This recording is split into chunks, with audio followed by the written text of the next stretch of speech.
আসবে।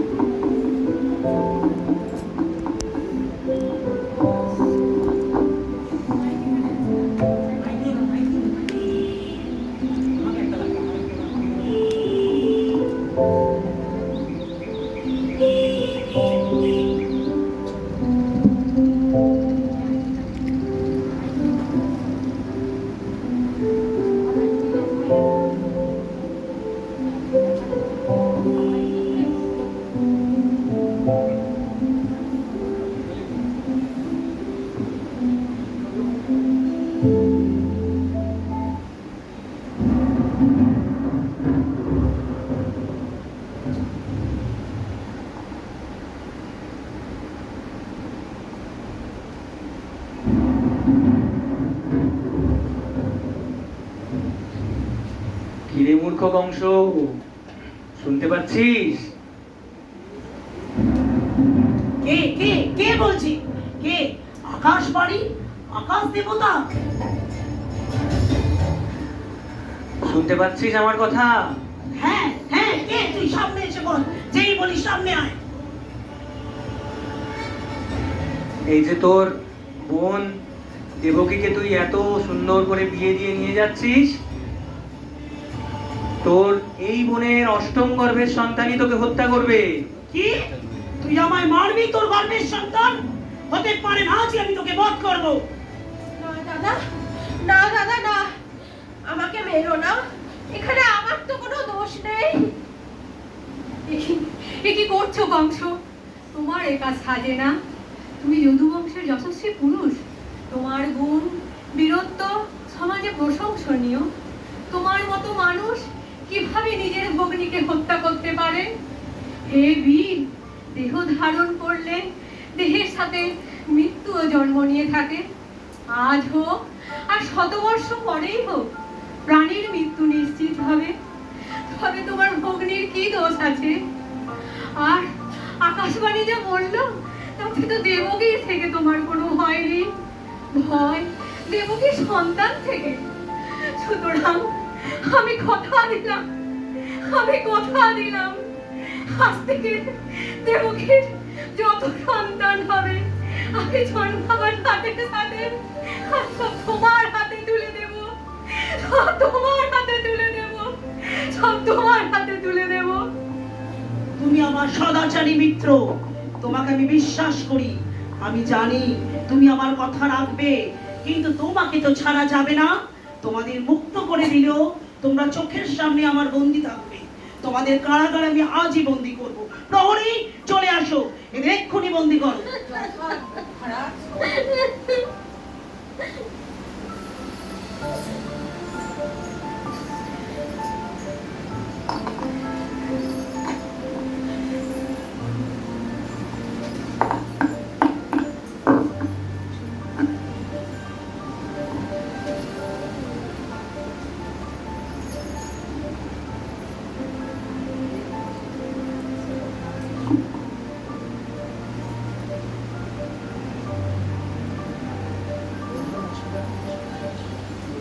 দেবকী ও বসুদেবকে কারাগারে বন্দী করার পর কংস দুশ্চিন্তার মধ্যে দিয়ে দিন অতিবাহিত করছে।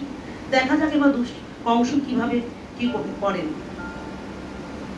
নারায়ণ নারায়ণ নারায়ণ নারায়ণ। কি বংশ, তোমাকে এত উত্তেজিত লাগছে কেন? ঋষিমণি প্রণাম, আপনার আগমনের হেতু। তোমাকে এত উত্তেজিত কেন লাগছে? আমি রাজা কংস, আমি বীর, আমি হলাম উত্তেজিত? কখনো না, আমি উত্তেজিত নই। সে কি বংশ, তোমার মুখে তো উত্তেজনার ভাব প্রকাশ পাচ্ছে। নারায়ণ নারায়ণ। সে একটু বলতে পারো আমি চিন্তিত। দৈববাণীতে শোনা গেল দেবকীর অষ্টম সন্তান আমাকে বধ করবে। হা হা হা হা, তাও কি সম্ভব? অষ্টম সন্তান? আর বাকি সব সন্তানরা কি তোমাকে বধ করবে না? আমি অষ্টম সন্তানকেই বধ করব। না বংশ, তুমি সমস্ত সন্তানদেরকেই বধ করো। নারায়ণ নারায়ণ ঋষিমণি, আপনার উপদেশের জন্য আপনাকে ধন্যবাদ। নারায়ণ নারায়ণ।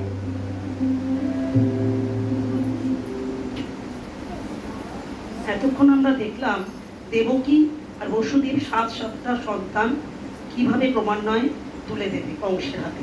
দেখি এবার তার গর্ভজাত সন্তানের সাথে কি হয়।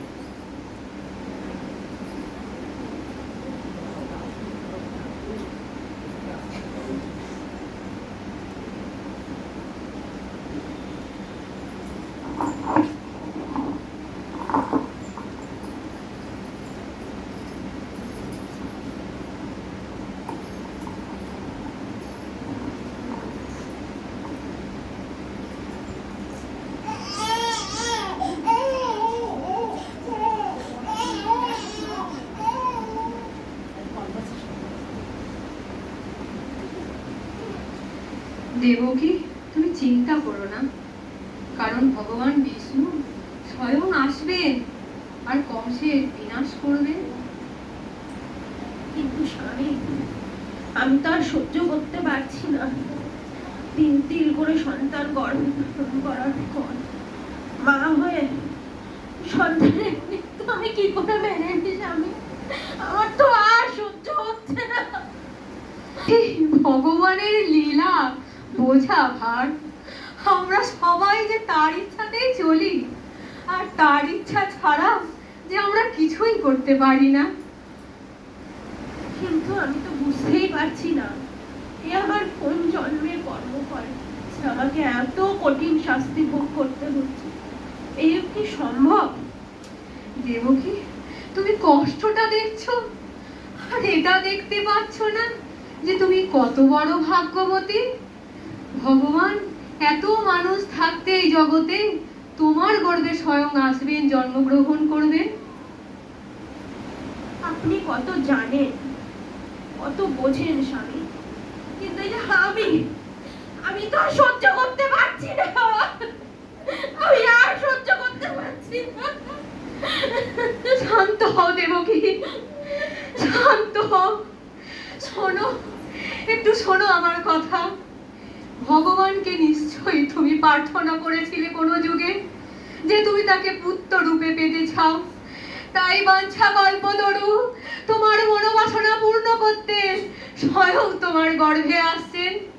আর দুঃখ কষ্টের কথা বলছো দেবকী, দুঃখ কষ্ট না দিলে তার আগমনের পথ যে পরিষ্কার হয় না। দুঃখ কষ্ট দিলে তবেই তো তুমি তাকে ডাকবে, আর তাকে না ডাকলে তিনি যে ধরা দেন না।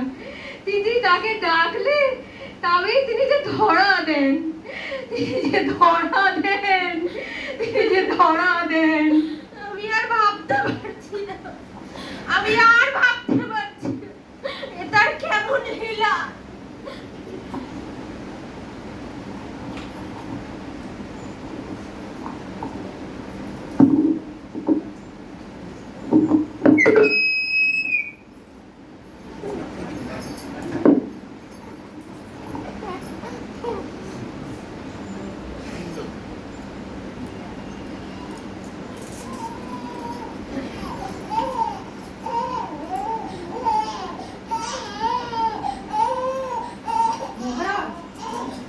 দেবকীর সন্তান হয়েছে।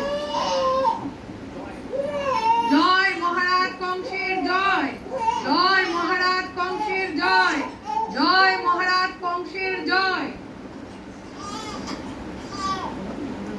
মহারাজ, দেবকীর সন্তান জন্মগ্রহণ কি করেছে।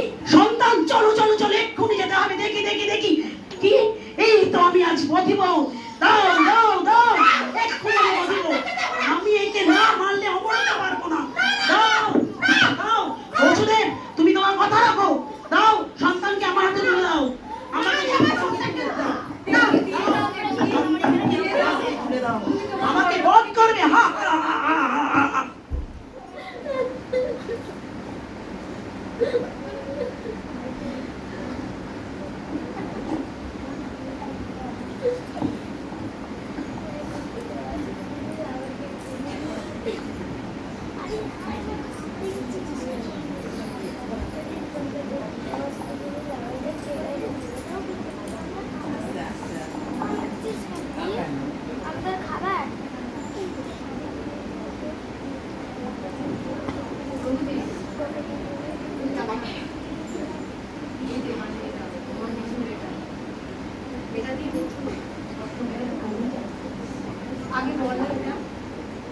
বলো একটাই কথা, এরপর পর এরকম করে। এইভাবে আমরা দেখব দেবকী বসুদেব 7টা সন্তান ক্রমান্বয়ে কংসের হাতে তুলে দেবে। দেখি অষ্টম গর্ভজাত সন্তানের সাথে কি হয়।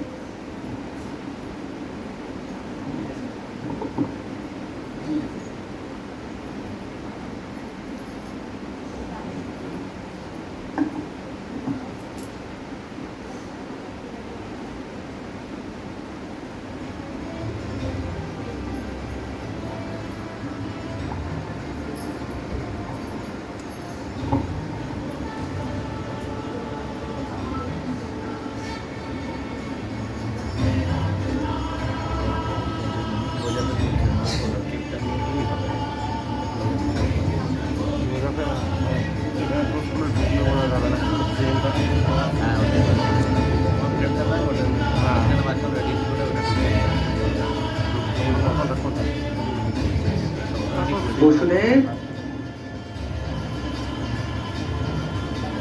ও বসুদেব, হ্যাঁ প্রভু। তুমি আমার কথা শুনতে পাচ্ছ? হ্যাঁ প্রভু। তুমি কি আমাকে দেখতে পাচ্ছ? হ্যাঁ প্রভু। প্রভু, তোমার চরণে আমার শত কোটি প্রণাম। প্রভু, আমাদেরকে রক্ষা করুন এই কংসের হাত থেকে। আর আমাদের অষ্টম গর্ভের সন্তানকে কিভাবে বাঁচাবো তার উপায় বলে দিন প্রভু। সেই জন্যই তো আমি তোমার সম্মুখে দর্শন দিয়েছি বসুদেব। আমি তো তোমাকে সেই জন্যই বলবো যে তোমার এই অষ্টম গর্ভের সন্তানকে তুমি কিভাবে বাঁচাতে পারবে। তোমার বন্ধু নন্দ মহারাজ আছেন না? তো সেই নন্দ মহারাজের ভবনে নন্দ মহারাজের স্ত্রী যশোদা একটি কন্যা সন্তান জন্মগ্রহণ করিয়েছেন। তুমি তোমার এই অষ্টম গর্ভের সন্তানকে নিয়ে যাও এবং ওই কন্যা সন্তানকে নিয়ে আসো এবং যশোদার কাছে তোমার পুত্র সন্তানকে রেখে দিয়ে আসো।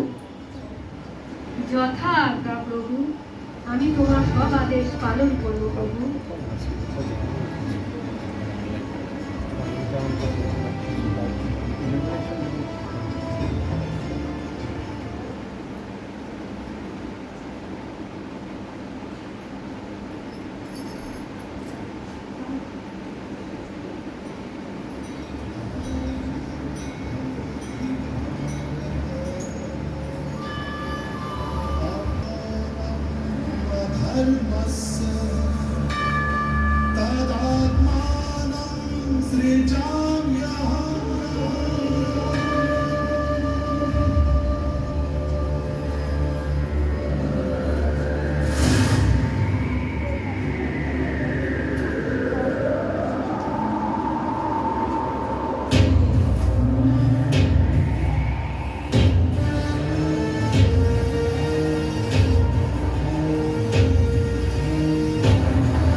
অষ্টম সন্তান জন্মগ্রহণ করেছে। এক্ষুনি মহারাজকে খবর দিতে হবে, না হলে তো আমারই প্রাণ যাবে। জয় মহারাজের জয়, জয় মহারাজের জয়। বলেও কোনো সংবাদ আছে? হ্যাঁ, মহারাজ দেবকীর অষ্টম সন্তান জন্মগ্রহণ করেছে। চলো, আর বিলম্ব করে লাভ নেই, এক্ষুনি আমার খবর নিতে হবে। দে দাও, দে বলছি, দে সন্তান তুলে দে। সন্তান হয়নি দাদা, এ আমার কন্যা সন্তান জন্মগ্রহণ করেছে। হ্যাঁ কংস, এ তো কন্যা সন্তান হয়েছে। এ কোনো ছলনা নয় তো? আকাশবাণী কখনো বিফলে যেতে পারে না। সন্তান আমাকে তুলে দিতেই হবে। দাও, দে দে দে দে দেবো না, আমার সন্তান দেবো না দাদা। দে বলছি, দে দে দে বলছি। দাদা মূর্খ, কংস মূর্খ। তোমারে বধিবে যে গোকুলে বাড়িছে সে, তোমারে বধিবে যে গোকুলে না না না, কখনো হতে পারে না, এ হতে পারে না। আকাশবাণী কখনো মিথ্যা হতে পারে না। অষ্টম গর্ভজাত সন্তানকে আমি মেরে অমর, হা হা হা হা, আমি অমর।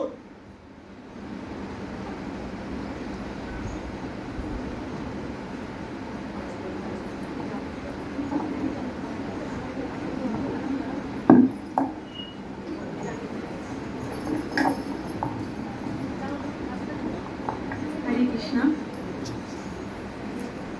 ভীষণ গভীরভাবে আমরা দেখছিলাম এবং আমরা কিছুটা হলেও উপলব্ধি করতে পেরেছি, তাই না? ভগবানের জন্মলীলা কতটাই অত্যাশ্য। তো যাই হোক, এইভাবে আমরা ভগবানের জন্মলীলার কথা আমরা জানি।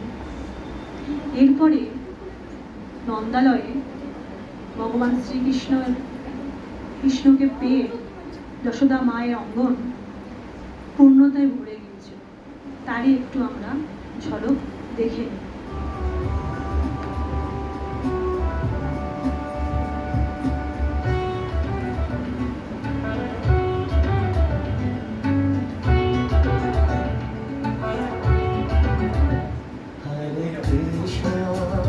Hare Krishna, Krishna Krishna, Hare Hare,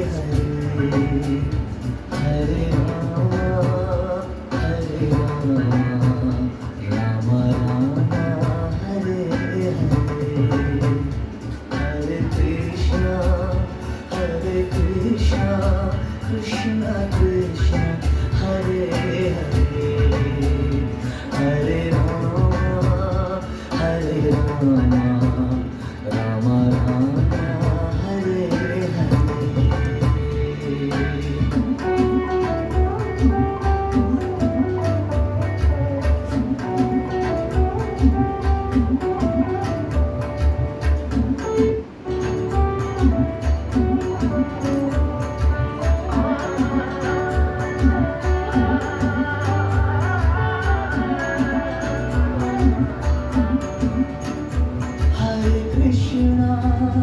Hare Krishna, Krishna Krishna, Hare Hare, Hare Rama,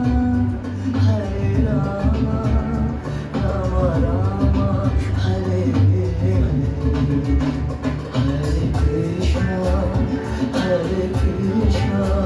Krishna Krishna, Hare Hare, Hare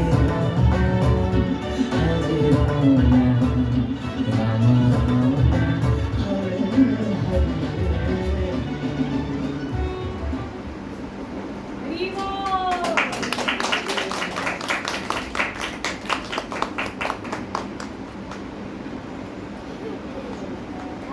হরে কৃষ্ণা।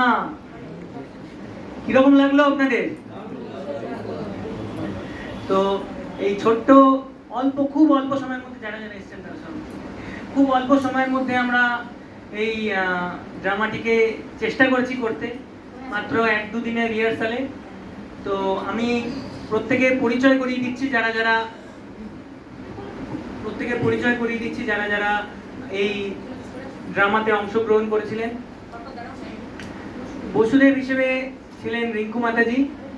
হরে কৃষ্ণা। দেবকী হিসেবে ছিলেন হচ্ছে মহুয়া মাতাজি। হরে কৃষ্ণা। কংস মামার ভূমিকায় অভিনয় করেছিলেন নবনীতা মাতাজি। হরি বল। সিপাই দ্বাররক্ষীর ভূমিকায় অভিনয় করেছিলেন সীমা মাতাজি। হরে কৃষ্ণ। আর যশোদা মাইয়ার ভূমিকায় অভিনয় করেছিলেন মালতী মাতাজি। হরে কৃষ্ণ। আর নারদের ভূমিকায় অভিনয় করেছিলেন দেবযানী মাতাজি। হরে কৃষ্ণ। তো আমরা এই পুরো টিমকে একবার 3 বার হরি বল বলে স্বাগত জানাবো। হরি বল, হরি বল, হরি বল।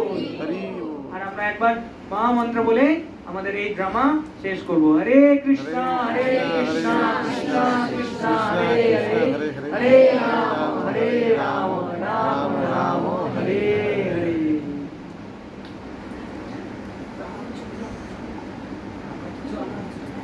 আজকে পুরো অনুষ্ঠানটাই কিন্তু দীপেন্দ্র প্রভু আর মঙ্গল মাতাজির অনুপ্রেরণায়। তাদেরকে বাদ দিয়ে কখনোই হতো না। একদিনের জন্য হলো, দুদিনের জন্য হলো আমাদের সময় দিয়ে শিখিয়ে দিয়েছে। ধন্যবাদ। তাদের জন্য হরি বল। আমরা অনেকেই আছি, মানে জানি না কে আগে পারফরমেন্স করেছে এর আগে, তো আমরা একদমই প্রথম, মানে এটা আমাদের ঘরোয়া হলো কিন্তু একদমই প্রথম। হ্যাঁ, তো মা প্রভুজি আর মাতাজি আমাদেরকে যেভাবে সাহস দিয়েছেন, যেভাবে এ করেছেন যে না তোমরা করো, স্টার্ট করো, আমরা তোমাদেরকে সাহায্য করব, তোমাদেরকে শিখিয়ে দেবো। তো প্রভুজি আর মাতাজিকে বলবো আপনাদের কাছে আমাদের কি বলবো অশেষ কৃতজ্ঞতা, অশেষ প্রণাম আপনাদেরকে, যে আমরা এটুকুও করতে পারলাম ভগবানের জন্য। এটুকুও তো সুযোগ সবাই পায় না, আর আমরা যে পেয়েছি এটা আমরাও অনেক, মানে প্রভুর অনেক কৃপা যে আমরা আজকে এটা করতে পারলাম। ভগবানের জন্মলীলা করার যে একটা এত বড় সুযোগ পেলাম, সে ঘরোয়া হবেই হোক আর যাই হোক ভগবানের জন্য করতে পেলাম, ভগবানের প্রীতিবিধানের জন্য। মাতাজি আমাদের ওটাই বলেছিলেন যে তোমরা ভগবানের প্রীতিবিধানের জন্য করবে, তো সেটাই যতটুকু করতে পারলাম, যতটুকু। জানি না কেমন লেগেছে আপনাদের। হরি বল, হরি বল, হরি বল। তো এটাই আমাদের আনন্দ যে শেষ মুহূর্তে আমরা এইটুকু শুনতে পেলাম, এটাই আমাদের আনন্দ। এটা আমাদের পরবর্তীকালে আমাদের মাতাজিকে আরো প্রেরণা দেবে, আরো এরকম ছোটখাটো ড্রামা যদি আমাদের মাতাজি আমাদের আরো বলে, আবার আমরা করতে থাকবো। বিভিন্ন রকমের ড্রামা ডাইরেকশন করে এরকম ভাবে ভগবানের জন্য এরকম ভাবে আরো কিছু করতে পারি। আর এরপর শুধু এই টিম না, এরপর আরো এখান থেকেও বিভিন্ন রকমের আমরা নিয়ে সবাই সবাই করবে। হ্যাঁ, প্রভুজিদের জন্য। হ্যাঁ, এরপরে নেক্সট প্রভুজিরা করবে। আমরা মাতাজিরাও খুব এটাতে আনন্দ পেলাম। অশেষ হরি বল। ওদেরকে অশেষ। আচ্ছা, এবার একটা সুন্দর সারপ্রাইজ আছে। না আছে, আমি বলছি। এবার আপনারা বসে বলুন। এবার একটা ভীষণ সুন্দর সারপ্রাইজ আছে। এটা এই সারপ্রাইজটা এনাদের জন্য, আমি এনাদেরকেও বলিনি। তো আজকে আমাদের এখানে একটা বিউটিফুল ড্যান্স পারফরমেন্স আছে।